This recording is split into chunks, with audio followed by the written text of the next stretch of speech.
Hey everybody, it's Joric. Welcome back. Hope you're doing great wherever you are in the world. I wanted to make this video because I live in Europe, from the United States, and I've seen a backlash, or what I feel is a backlash, the last couple of years since the pandemic and the world's opened again, of European cities and countries that have sort of gone a 180 or have turned their back on tourism.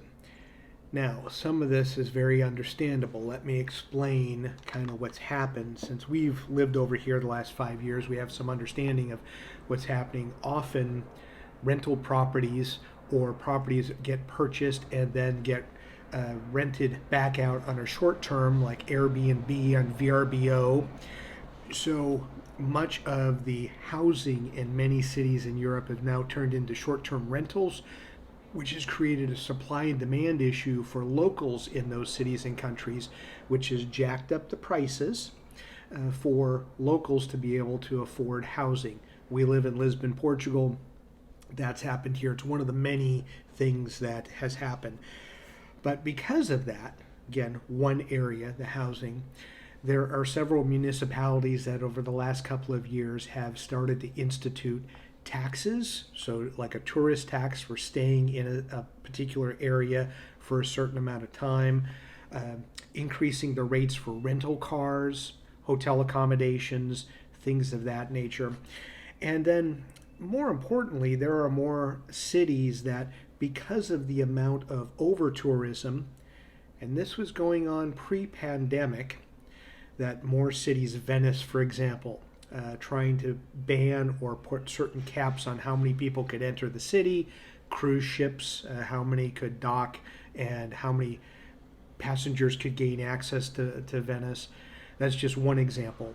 Barcelona, there's graffiti and a lot of people there that are telling tourists to go home. And another reason that has gone into that is the pre-pandemic levels that I just touched on. People were coming to Europe in droves. World shuts down, doesn't happen, not as many people can travel.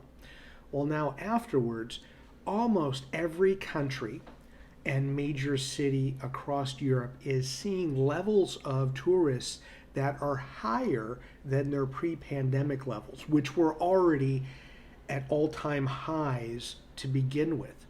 So as a tourist, if you're coming to Europe, you're going to spend more than maybe you ever have, just because of the lack of supply of accommodations. Restaurants are loaded, tourist attractions that often maybe didn't have a timed entry in the past. Now you have to pick a date and a time to get in. They'll give you like a couple hour leeway to get into a certain attractions. But Europe is really trying to figure out how to accommodate all the tourists that want to come see all of the countries and cities and sites that there are across this amazing part of the world, and trying to figure out how to do it responsibly and sustainably when, once the floodgates opened and the world opened up again, Europe was on a lot of bucket lists, or people were going, well, if things shut down again, we at least want to be able to see, pick a place, a London, a Paris, a Barcelona, a Venice. And many people in those towns are going, no, we stay home or go someplace else or find a new place to go visit. Because dealing with tourism, and I can speak for here being in Lisbon in the summertime, it's difficult to get around. There's no doubt about it. There's tuk-tuks everywhere. I'm doing this video in March, and there's tuk-tuks everywhere. In July, it's going to be even more madness with the amount of them. Not picking on them, I'm just saying there's a lot of tuk-tuk tours.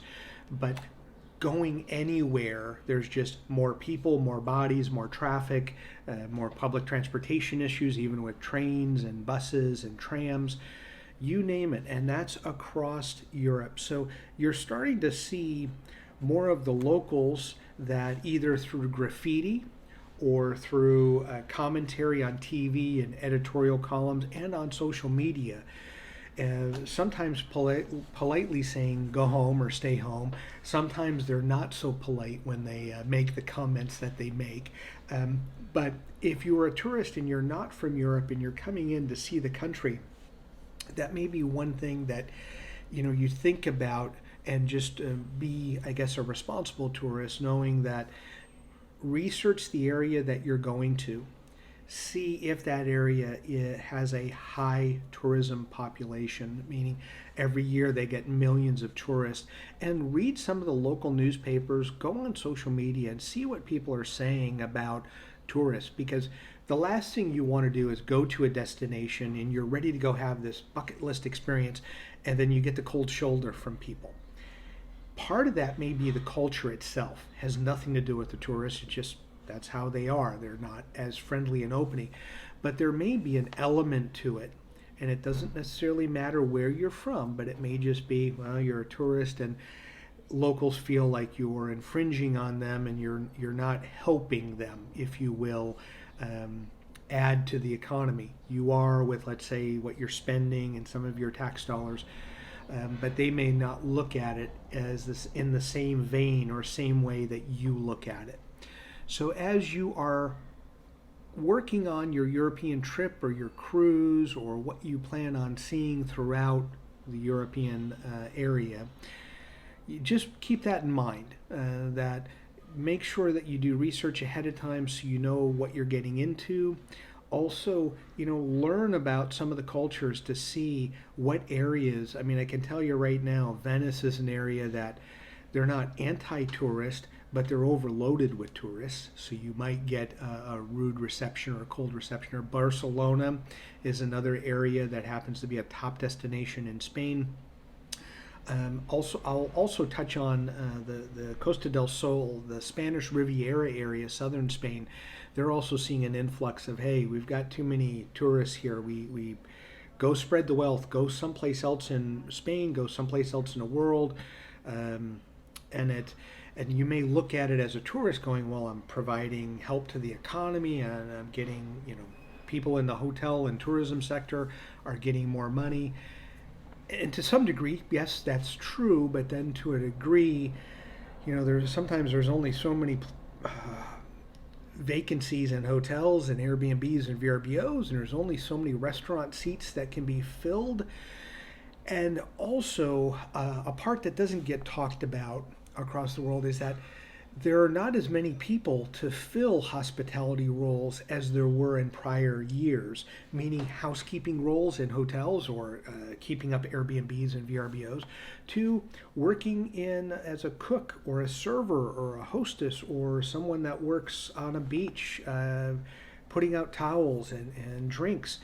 There aren't as many people going into those roles, so there's also a supply and demand there. So it's part of it's not just some places don't want tourists. It's we don't have enough people to serve the tourists, and that's happened. I can speak to it because we primarily travel throughout Europe, being in Europe, and that's happened to almost every country, and every major city has been impacted by this, a lack of workers. So there are many reasons why this is going on, but I just want to make sure that if you watch this video, you have some understanding before you take your trip what you may be getting into, and just have your eyes wide open when you're doing that. So as always, enjoy your travels. Please leave a comment below if you've had a rude reception someplace, or if you felt the pinch of not having enough workers at a restaurant or an accommodation or at a tourist attraction. I'd love to hear about it.